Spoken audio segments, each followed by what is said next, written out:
Hi, this is Kadri Rana from Logistics Insider, and with me is Mr. Tushar Jani. He's Chairman, Cargo Service Center. Welcome to ACFI Conclave. Thank you. First of all, compliment to Logistics Insider for making show very successful. I've seen Logistics Insider growing in front of me. So my compliment to all of you, young people. Thank you, sir. Your support has been paramount in our growth, sir. So, sir, let me start by asking you a question around how air cargo sector is adapting to support the economic expansion. So we all know that India's GDP is projected to reach 5 trillion by 2025. So how is air cargo supporting that, and also how is the air cargo sector adapting to increase the trade volume in this world? I want to give you some data point. The aviation means passenger. Everybody puts dot about passenger. If you look at airport, passenger-centric. Airport services, passenger-centric. Aeroplane, passenger-centric. But in terms of supporting GDP, it is the air cargo, not the passenger. So if the cargo is moving from point to point, that helps GDP, not people so much in comparison. So I think if we have got the GDP target, what you are talking by 2025, air cargo is going to play a very important role. 35% value of the cargo by value globally goes by air cargo, and India is not going to be different. The second thing, India is now becoming an important manufacturing hub. And this manufacturing is not your mobile covers or not your little toys. These are very serious, high-level technical manufacturing.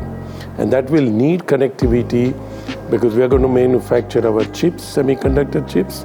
We are now going to be big in defense, which will need high-end technology and equipment.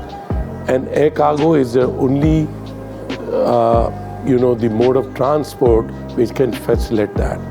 And these are multiplier in terms of value, right? So like say your fashion garment, say $1,000, right? And which would be weighing, say 25 kilo. Yeah.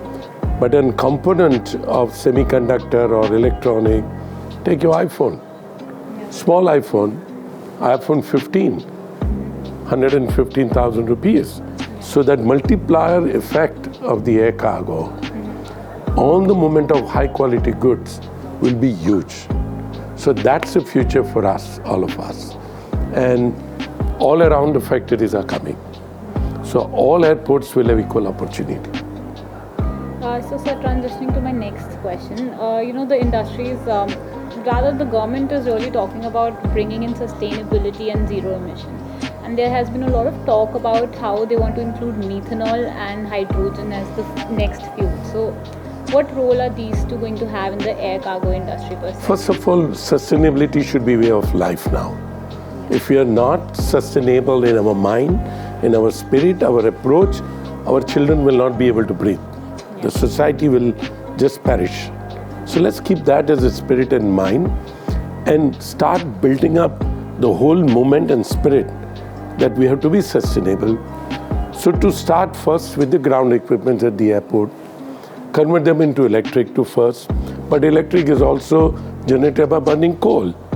So we have to now then look alternate, which is hydrogen, methanol or ethanol. Hydrogen, of course, you take it out of air, which is very clear.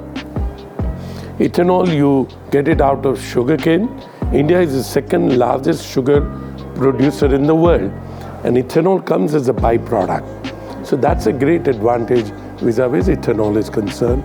Methanol is still to be developed, but the advantage of methanol, that methanol along with the electric, you can make an hybrid combustion machinery. So you have not burning coal, but generating electric out of ethanol.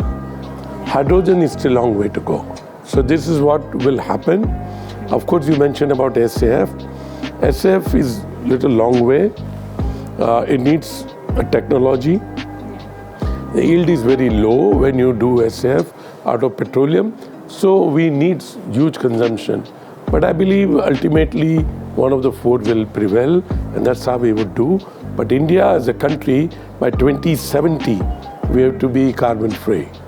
Yeah. So we have to make beginning from now. And we all, especially youngsters like you, the sustainability should be way of life.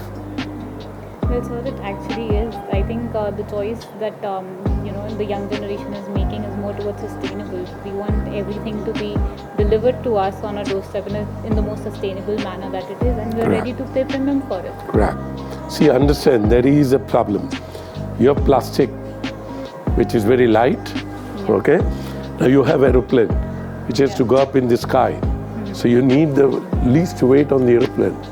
So you cannot go without plastic, right? So these are the things which will evolve over a period of time. But hopefully, your children or your grandchildren will be able to see carbon free. Not in our time though. Probably, sir.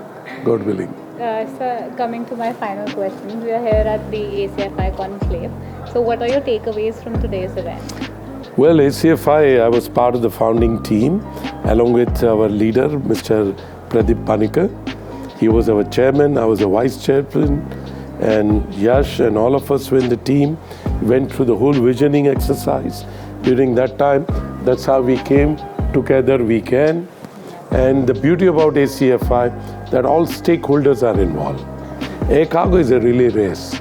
If I don't perform, somebody else will fall.